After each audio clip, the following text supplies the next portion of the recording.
Good day mga ka-Fixit! Reference points para hindi natin tamaan ang mga nakaparada sa gilid ng kalsada. Yan ay babahagi ko sa iyo ngayon in this episode of Feed TV, sharing information.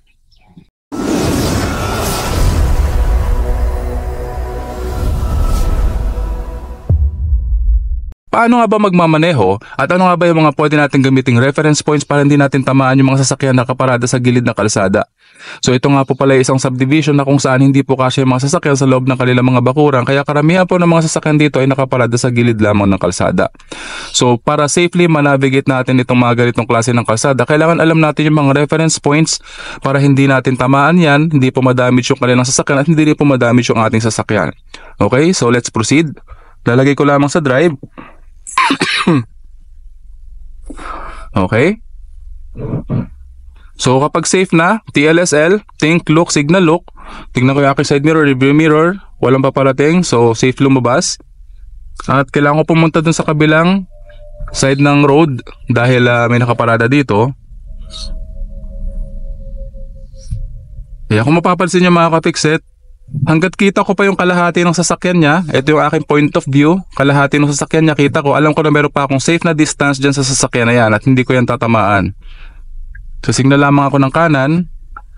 So medyo against the light tayo doon, no? Hindi ko lang alam kung nakita ninyo. Ayan, ayan, may nakita mo, may nakaparada dyan. So medyo lampas siya dito, no? Hindi siya nakasagad sa gutter. So lampas siya dito sa kalsada na to. So kailangan nating pumaling ng kaunti dito. So ayan. Ayan. Hanggat nakikita ko yung A-pillar ng ating sasakyan. Ayan, sa kalahati ng sasakyan niya. Okay? Ayan, kalahati ng sasakyan niya nakikita ko. Ayan, no, yung A-pillar natin. So alam ko na hindi natin tatamaan yung sasakyan na yan. Okay? So ito nga po pala is A-pillar. Ayan. So A-pillar left, A-pillar right.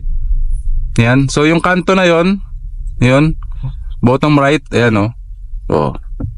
'Di ba? Oh, bottom right natin ng A-pillar natin, kalahati ng sasakyan sa ilalim lang ng doorknob. Ayan, oh. Alam ko na hindi natin tatamaan yan. Tingnan mo yung distansya natin diyan. Malaki pa. Ayan, oh. Oh, 'di ba mga ka-Fixit? Malaki pa yan. As long as yun yung reference point mo, safe na yon para hindi mo tamaan yung sasakyan na nakaparada sa gilid ng kalsada. Okay? So ganoon din yung mga e-bike. Ayan. Ayan, may nakaparada din dyan. Ayan, o. Sa A-pillar. So kung medyo mababa yung sasakyan, kagaya ng sedan, so medyo maiiba lang ng konti yung ano mo, yung reference point mo, no? Napansin mo kanina, kung yung kanina yung A-pillar natin, yung bottom right portion ng A-pillar natin, na isakto natin doon sa ilalim lamang ng doorknob ng sasakyan, kalahati ng sasakyan nakikita natin. Nung sedan na yung sedan na yung nadaanan natin, eksakto na yung A-pillar ng ating sasakyan, yung bottom right portion ng ating A-pillar doon sa doorknob ng sasakyan nakaparada. Okay, so navigate pa tayo dito sa roads na to. Punta ako dito sa part na to.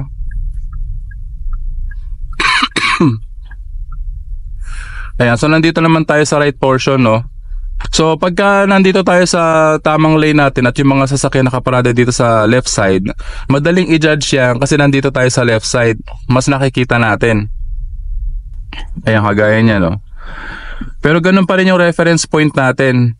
Ayan, yung left A-pillar naman natin, yung bottom left, ayan yung kanto na to. Ayan, hanggat nakikita ko yan, dun sa kalahati rin ng sasakyan, hindi ko rin tatamaan yan. Ito yung point of view ko, point of reference natin, ayan, no. So ito, nasa ilalim ng doorknob nila, kalahati ng sasakyan. Pag mga SUV type. Pero pag mga sedan, medyo mababa kasi yung sedan, ayan, pansinin mo, yung bottom left portion natin ng A-pillar natin, ayan, o. Oh, halos eksakto or mas mataas lang ng konti yung kanilang doorknob.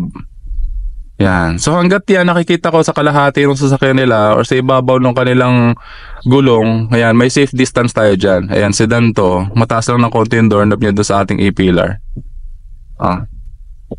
Diba? So, yun. Ganyan yung pag-judge ng safe distance dun sa mga sasakyan na nakaparada sa gilid ng kalsada.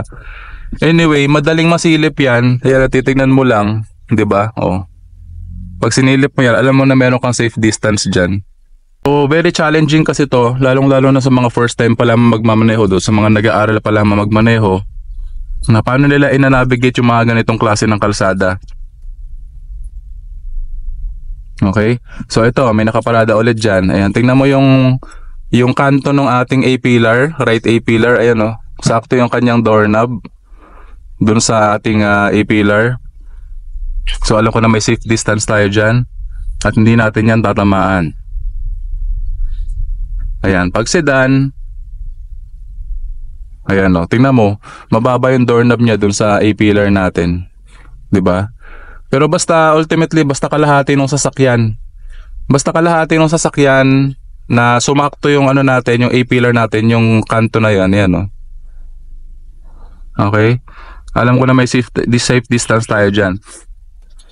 Tapos paano pa ba mas madaling i-judge? Kapag halimbawa ito kagaya nito, nagmamaneho tayo sa opposite direction lane, dyan nakaparada yung mga sasakyan. As long as yung ating steering wheel, ayan, pasok dito sa lane na to.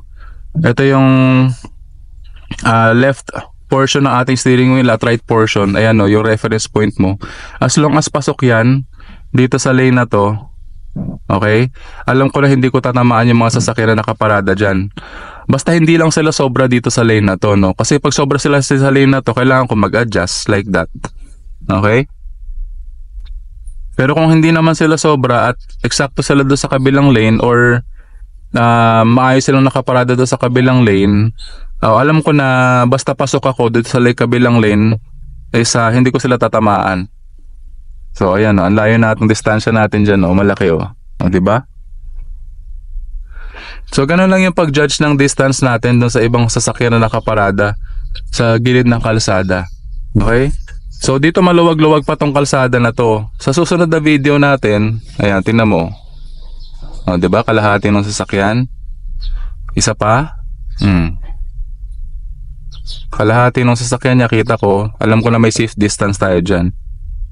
So medyo maluwag-luwag pa tong kalsada na to, pero sa susunod na video natin, magna-navigate tayo sa mga mas masisikip na kalsada, doon sa mga mas masikip na subdivision. So dito kasi mas madali pang i-judge dahil mas maluwag ito. Pero meron kasi mga lugar na sobrang sikip talaga. Doon kailangan magmaneho ka ng sobrang bagal para safely manavigate mo yung mga road na yun. Ultimately, halos pareho lang naman halos pareho lang naman ang reference point, pero kailangan mo lamang slightly mag-adjust kasi mas masikip yung kalsada, mas kailangan mong idikit ng konti yung sasakyan mo. So as time goes by kasi and with practice, makukuha mo yung mga reflex action na yan and muscle memory. At sa susunod na mga gagawin mo yung mga bagay na yan, sanay ka na at hindi mo na kailangang isipin. So malaking bagay yung pagpapractice, lalong-lalo na ngayon na bago ka pa lamang at nag-aaral pa lamang magmaneho. So yung mga reference points na binigay ko sa iyo ngayon, practicein mo yan. Okay? At maging reflex action yan, muscle memory ng iyong katawan. And eventually, makukuha mo rin yan at makakasanayan na hindi mo na kailangang isipin during your driving scenario. Okay mga kapikset? At kagaya nga ng palagi ko sinasabi, palaging tatandaan na walang sino man ang pinanganak na magaling. Kailangan natin ng sapat na panahon at pagsasanay upang maging magaling tayo sa anumang bagay. And that concludes our episode for the day. I do hope na sana may natutunan ka sa video episode natin ngayong araw. So kung di ka pa subscriber ng channel ko, please consider subscribing. Please like, leave a comment, and share my videos para makatulong din po sa iba. Once again, I'm Dennis of Feed TV, sharing information.